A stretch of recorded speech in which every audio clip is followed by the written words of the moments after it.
power of acceleration, the feeling of connection as wheels hit the pavement. It's a sensory experience that only SAAB Aero owners are offered when they buy their vehicles. And at the Aero Academy, they learn how to drive these machines to the edge, pushing their own limits as well. I've owned 6 SAABs. The first was a 2-cycle. Students come from all over the country, and they're anxious to hit the road immediately. But first, there are basics to learn, a mixture of physics and vehicle dynamics. A straight line with no cornering, maximum. The more cornering I'm doing, the less accelerating I can be doing. Okay, it just works like that. Now, we have another way that we look at this friction circle idea. And it's the same sort of diagram here. We're sort of measuring out the G forces that we're feeling, okay? Pure braking force is sort of a forward force. Cornering to the right would be a force in the other direction. Okay, everybody see how that works? And again, this circle would represent the theoretical limit. What I really want to get at here is the hands and feet part, the 2 big arrows there. And this is something that you don't typically think about. What you do with your feet on the throttle or the brake controls the front to back weight transfer in the car. Okay, what you do with your hands controls the side to side weight transfer. Okay, that balancing. And this is the part of driving that you typically don't think about. You now have to coordinate your hands and feet. In your everyday driving, people tend to kind of boil it down to this pedal makes it go, this pedal makes it stop, and this makes it turn. And you don't typically think a whole lot about the balance involved here. It sounds pretty remedial, but this group will have to rethink their driving patterns that include everything from posture to proper handling of the wheel. Or 12 and the shifter. 12 and the window. Okay. 6 in the window. We see this, all right? Yeah. 12 and the cell phone. 3 and 9 is what you really want to do. Now, you know in your car, right here there's 2 little bumps on the steering wheel. Okay, those are not handles. Okay, it's not to hold on to. The little bump is to hold your thumb in this pocket right here. Okay, when you hook your thumb in there like that, that's what it's for. When you're at 3 and 9 and your thumb is hooked in here, look at what I can do. I can turn the wheel that far without letting go. Now my fingers have had to let go, but my thumb is hooked in there solid. And I can go from there to there very, very quickly. All right, now watch this. If I move my hands to here and I try to turn the wheel, I'm stuck right there. Reposition. Look how much farther I can go. Okay, so it makes it, it's even worse if you put your hands up at the top. Okay, you can really change. The other thing is when you're getting feedback from the car and you're feeling things through the steering wheel, I've got no muscle on the wheel. My arm is too straight. Does that make sense? Yeah. And you're going to find when you have to move the wheel real quick, which we're going to have to do, that's not going to work. If that doesn't sound right, you're not confused. You probably learned to place your hands at 10 and 2 in driver's education. It's just one example, though, of how these rules are a little different. Say we have a relatively mild corner, and I come up to the corner and I turn the steering wheel as far as it'll go as fast as I can. I'm going to take those front tires and go like this. The poor tires just can't accept that input that quickly, and they begin to slide. And you can imagine the car sliding, right? And at some point you catch it, if you did it quick enough. And you go, oh, I got it. I caught it. And you're patting yourself on the back, and that's the most dangerous part of the whole thing. My front wheels are turned like this. The car just got traction. Where does it want to go? It wants to go back this way, right? Have you ever seen a car slide one way and end up spinning back around the other way? The reason is, when the car gets traction at that pause, you've got to do the last step there called recovery, straighten the steering wheel out, point the front of the car back where you want to go. And this is the part they never told you in driver's ed. It's the same way when you're driving. Your eyes lock in where you want to go, no matter what the car is doing underneath you. You always keep your head locked in the same spot. Some students take lots of notes. Others grip themselves for the unknown. Their reasons differ for being here. Some want to drive more defensively. Others want to unleash and go as fast as they can. Pam, the only female in the class, is relocating and wants to handle heavy traffic better. I'm really excited because I'm getting ready to move to San Diego, and I figure it'll really help me to sharpen my driving skills. because I've seen a lot of wrecks in San Diego. Wow, do they have a totally different driving style out there. I'm just hoping to hone my skills so that I'll be safer on the road and can anticipate any trouble before it happens. That way I can take evasive action with my car. Vincent Orlando from Boston has owned many SAABs, but thinks that traditional driving schools don't teach the important stuff. But I think learning how to drive well and learning how to be prepared for emergencies is something that that you never really learn. No one ever teaches you this. And this is great. I think everyone should go through this kind of school. I think they could call it defensive driving, as I will talk to my insurance agent. Vincent's grandkids think he's here to become a race car driver. And all that isn't the goal. He's still feeling the pressure. No, you only worry about doing something really dumb. That's the only thing you worry about. I mean, there's no physical danger. They do a very good job of constraining that, yes. All the instructors have a professional racing background. They encourage the students to drive to the car's limits, but there's a process to go through. In the beginning, when they first start this program, they really don't quite understand what their car's capable of, and it's pretty much a shock for most people. They begin to do things and get a little more comfortable, and then they start to see the light, so to speak. The first and one of the most challenging exercises is a skid pad. Basically, a wet circular track that simulates inclement weather and challenges a driver's reaction. We're going to experience understeer. And understeer is what we call push or plow, and that's when the front of the vehicle begins to slide. Now it's Pam's turn to hit the skid pad. She's been waiting and watching, but nothing prepares her for the initial shock. Okay. We're going to drive straight in. You're going to release the gas as we turn. And I want you to keep it tight to those cones in front of us. Okay. But as soon as we start to turn, your eyes need to go over there to that single cone. Got it. So let's drive through them. Just see how it feels. Speed, not going to be great, 20, 25 miles an hour. I'm not looking Come in, speed. lift off the gas, turn in, keep your eyes over there, and then we're straight at it, okay? That cone gets kind of in the blind spot of my... It is. Remember to keep your eyes up and around. As now we're going to go right back through, and See, I now think it's easier coming from this direction. off the gas, turn down, looking for a cone. Remember to keep it nice and tight to those cones. We'll drive straight over there, up and over, and do our little U-turn. So that's the way it's going to work. I want your eyes to be in that spot every single time. Got it. We're going to feel some understeer sometimes and some oversteer. Okay. Okay. So here we go. Hold it tight to the cones, lift off the gas, turn in, looking for your cone over there. Whoa. Wow. I thought I was looking at that cone. You were. We're going to get a little faster correction in there, and you'll see you'll be able to catch it. So we're coming in, good speed, we're off the gas as we turn. Get ready, this will be a big one.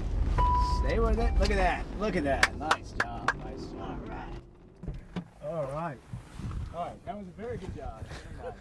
Oh, wow. It was a little bit scary at first when he yanked the brake and I went into a spin, but it was a really good feeling that, 2 or 3 times later I was in much better control of the car. So anyway, it's nice to have this in a closed track condition. Dealing with skids is one thing. Controlling speed around turns and obstacles is another. At the SAAB Aero Academy, students have to master it all. You're looking at a mini racetrack called the autocross. There are 12 tight turns to maneuver through and should take drivers roughly 30 to 35 seconds each lap. The first time out, none of the students get instructions.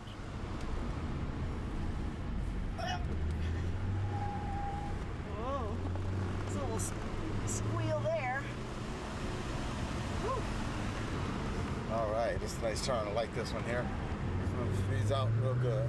Turbo boost kicked in, and we're flying. Nice.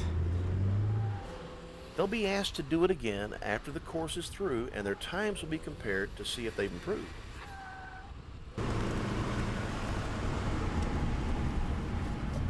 It's a tight curve there. Well, I can make sure I stay in second gear with my wild fingers hitting the tip control too often.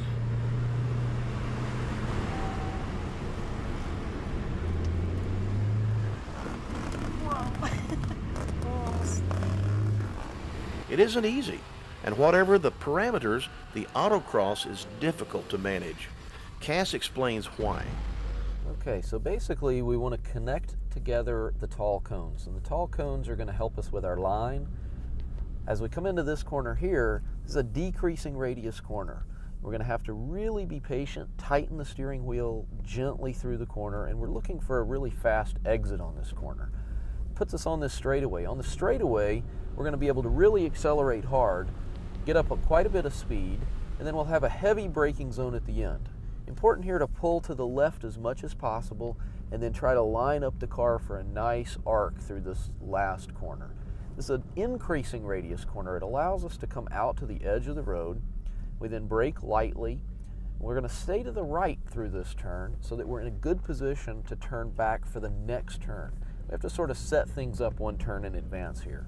Then we accelerate full power through this next turn, and we'll have a heavy braking zone at the end of this straightaway.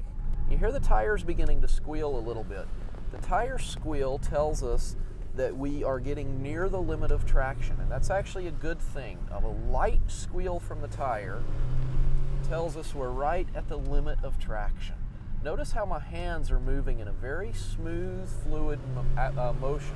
I'm not ever jerking the steering wheel. The braking occurs in a very aggressive fashion, but the steering itself is always very calm. You kind of have to separate things out. Your hands always are calm, while your feet on the brake pedal may have to get pretty aggressive.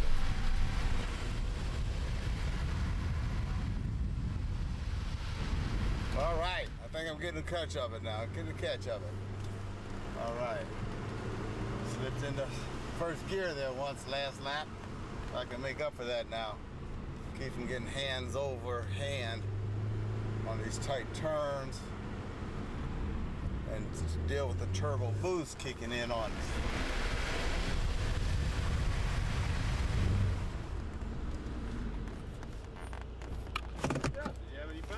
I had fun. You know what? I'm just now remembering what you told me. The point of the autocross is learning how to combine car control skills, cornering, acceleration, and skid control, and it requires a great deal of focus. You can begin to appreciate what a driver goes through, a racing driver goes through, in that little 7 laps of that autocross course. I was fatigued at the end of it, and here that's like 3.5 minutes, not 3.5 hours. So you have to be impressed with the stamina and concentration of drivers. Vince was a little disappointed with his speed on the first go-round, and he realizes how much more he's got to learn. Students thought it was difficult enough to do the autocross for us under the tick-tock of a stopwatch. Now it's even harder. Instructors have mounted a salad bowl on the hood of the car.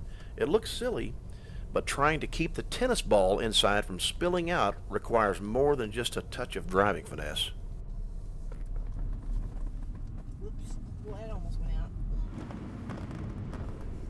The deal is to negotiate the turns as fast as you can. Whoa! But for some, there's a bit of a price for putting the pedal to the metal. Oh, I lost it. Okay, get a good driving position. Okay, you certainly want to be up high enough so you see where you're going. Okay, now don't forget the key on this one is smooth, smooth, smooth. That's why we call it the finesse. So pay attention to your braking. Keep your vision nice and high, because that's where you start to get rough. And if your vision falls away, you'll be stabbing on the brake, the turns will be sneaking up on you. So keep it smooth. Try to keep the ball high up in the rim rather than having it roll from side to side. Oh, I see. Okay, makes sense. Takes a bit of practice. It makes a lot of sense. Take your first lap nice and slow, but you don't want to just putt around at 2 miles an hour, and then gradually pick your pace up, but paying attention to smooth transfer, brake, throttle, and steering. Great. Thank you very much. Looks good on paper? Yes, sounds good. Good Great on stuff. paper. Thanks. The trick is to keep your head high, not stare at the ball, and anticipate what's coming up. So the whole purpose of the tennis ball and the salad bowl is to learn to drive the car in the smoothest manner possible, and to learn that the transitions and the changes that you make affect the weight transfer in the car. So in this particular exercise, I'm going to try to drive the car as quickly as I can without throwing the tennis ball out of the bowl. And you see how the tennis ball stays nice and stable. It's hardly moving as I get the ball as I get the car stabilized. I have to be very, very conscious of smooth steering inputs, smooth hands, smooth action on everything that I do. And I have to plan in advance for things like transitions where the tennis ball might get thrown out. Now, the real-world application of this is certainly not to drive around with a tennis ball on your hood, but the application is that the tires behave in a very similar fashion, just at a much higher level.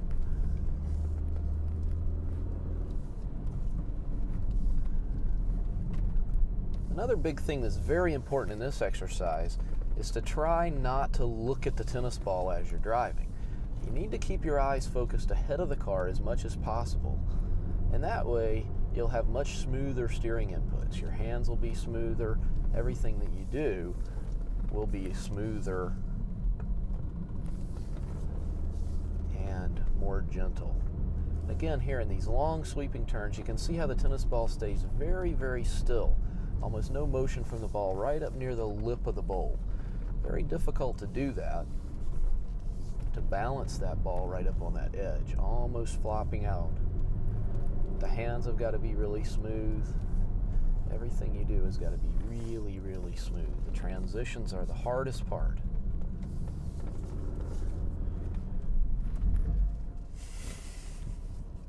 Okay. Nice job on that. Thank you very much. You notice coming up the back, you could really get under the power. Once the ball is up near the rim, keep that smoothly there. You notice how much better you did this last yes, two I in did. here, I felt right? it. Thank you. Good stuff. Thanks a lot. Practice, practice, practice. Nice job. The tennis ball test teaches students to drive faster and more smoothly, which will come in handy a little later when they're competing against the clock and each other for the best times.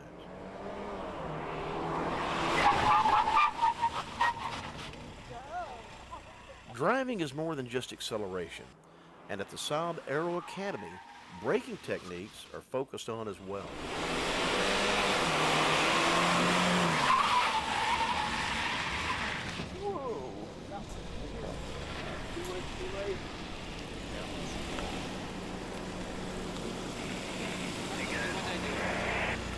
That was a pretty good try. Here's what happens. Remember, if you're braking, if you want to brake really, really hard, the maximum braking is going to come while your steering wheel is still straight. That time, you almost started turning at the same time you started braking. Did I? So you needed to be hard on the brakes while your hands were still straight, so you could turn harder as the car continued to slow down. But you were asking the tires to do a lot more than they're really capable of because you started turning so soon. All right, thanks.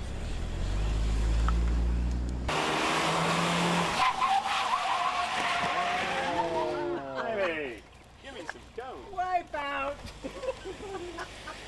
Here's our star student too. So, Am I dragging a cone? Yes, I you are. forgot to look inward. yeah, which cones were you looking at when you ran over it? I don't know. Like this one right here? Got my reaction on that one, right? And we got the wipers going. It's not even raining yet. Where's going? So, you just gotta, Where's my back up so I get the cone out? well, we'll see what happens. I want to go over this first time. Yes. Your brakes were really, really good, but you were looking out to the outside. You just didn't turn the wheel nearly enough. Okay. Look more to the inside. You're always going to turn the wheel more. Well, we got a bit of conage. Yeah. That's what happens when a driver looks at the targets instead of the opening while they're slamming on the brakes. It takes talent. It's indestructible if it did that. You gonna autograph it for us? Sure.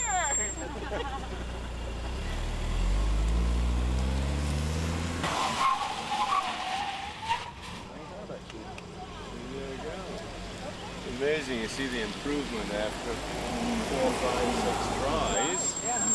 The moral of That was story really, really is, good. on the road, you only You can get one see try. how important the vision was. You almost, Good stuff. but you kept looking where you wanted to go, and you did. Nice job. The changing lane exercise simulates accident avoidance and is tricky. When the light changes, drivers must switch lanes, ease off the brake, turn, and then stop, all in a split second. During some point in this, you might have to do a double lane change. Change it from one side all the way across to two lanes into the other side of this highway. That's a lot. That's a lot of steering input. So you're going to need a lot of steering input. So here's what you do. Short distance. See the light turn green, you're going to accelerate quickly. Full power if you want to, up to a certain speed. Level off that speed. Wait for the lights to change. Enter the lane that you're designated to go into at a constant speed. Wait for the lights to change. When they do, go ahead and lift off the gas to allow the weight to transfer back to the front tires so they have a little bit more grip. You're going to steer a lot. And when I say a lot, I mean sometimes as much as you can get. You won't have time to change your hand position on the wheel. So start with a good wide grip, steer, in some cases till your arms touch. Because you can always take it back away, but you can't add any if you didn't add enough in the first place. Right, so till your arms touch, then you got to get it back into the lane. You want to get as far away from whatever's happened ahead of you as possible. Get it back into the lane. You're going to need a lot of steering input coming back as well. Get it straight, and then full braking using ABS to bring the car to a complete stop.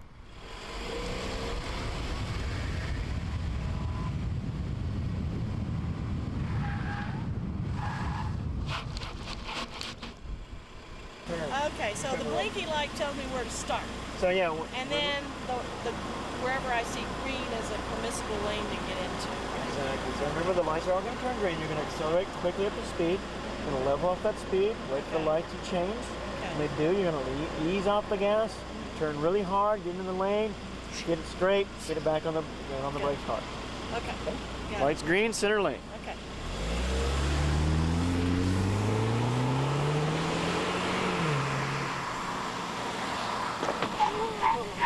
But your initial input with the car was very good, and you saw how much you had to feed it. Yes. You've got, with the technology today, Yes.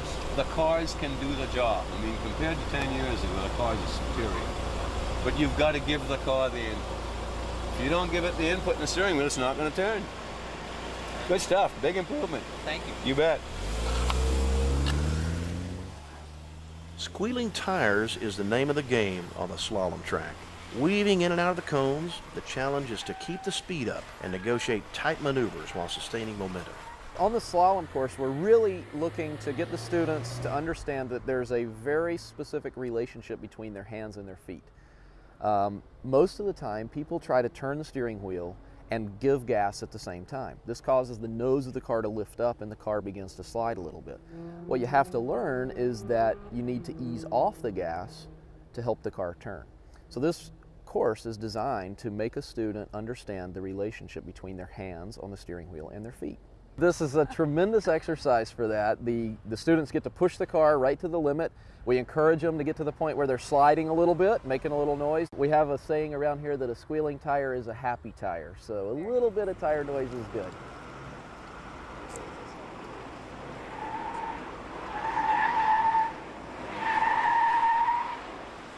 You don't want any brakes because you don't want to transfer that much weight to the front. You just come off the gas just so we can get a little weight on the front. It's more responsive to our steering inputs. Okay, Andrew, you ready to go? Yep. All right, give it a shot.